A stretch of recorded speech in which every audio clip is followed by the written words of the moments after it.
ভিতরে কোনো প্রবলেম হয়ে থাকে আপনার এই ড্রাইভারটা কেটে নেবে। এরপরে কে দেখবে? সংসদ নির্বাচনে ঢাকা ১৭ আসনে জামায়াতের প্রার্থী ডাক্তার খালিকুজ্জামানের একটি ভিডিও ঘিরে আলোচনা সমালোচনা তুঙ্গে। ভিডিওটি সেনাবাহিনীর বডি ওয়ার্ন ক্যামেরা থেকে ধারণ করা। সে ভিডিও সাধারণ মানুষের কাছে যাওয়ার কথা নয়, কিন্তু তা কি করে গেল, এটাই সবচেয়ে গুরুতর বিষয়।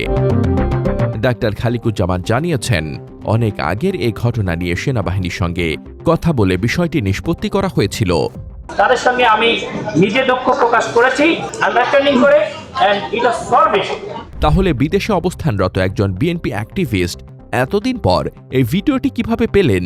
কেন এ সময় তা সামাজিক যোগাযোগ মাধ্যমে প্রকাশ করলেন? রাষ্ট্র একজন প্রার্থীর নিরাপত্তা নিশ্চিত করতে গানম্যান দিচ্ছে, আবার কোনো জায়গায় আইনগত বিধিনিষেধ দেখিয়ে সে গানম্যানদের আটকে দিলে প্রার্থী নিরাপত্তা নিশ্চিত করবে কে? এসব প্রশ্নের সমাধান ব্যক্তিগত বিতর্কে নয়, রাষ্ট্রীয় পর্যায়েই হওয়া দরকার। বিএনপি দলীয় প্রবাসী অ্যাক্টিভিস্ট ও কথিত সাংবাদিক সায়ের ভিডিও প্রকাশ করে একটি ভয়াবহ বার্তা দিয়েছেন, আর তা হল এই রাষ্ট্রের গোপন ও সংবেদনশীল যে কোনো কন্টেন্ট চাইলে সাংবাদিক, টিকটকার, ছাপড়ি কিংবা সাধারণ নাগরিক যে কেউ ব্যবহার করতে পারে।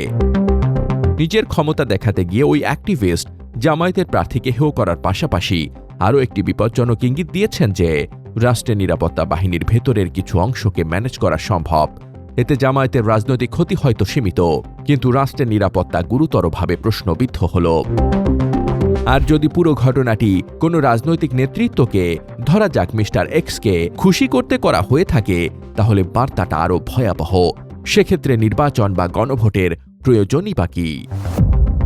জামায়াত হোক বা বিএনপি, কোনো রাজনৈতিক দলের পক্ষেই কোনো রাষ্ট্রীয় বাহিনী কাজ করতে পারে না, করা উচিত না। এই নীতির বিরুদ্ধেই তো ২৪-এর অভ্যুত্থান হয়েছিল।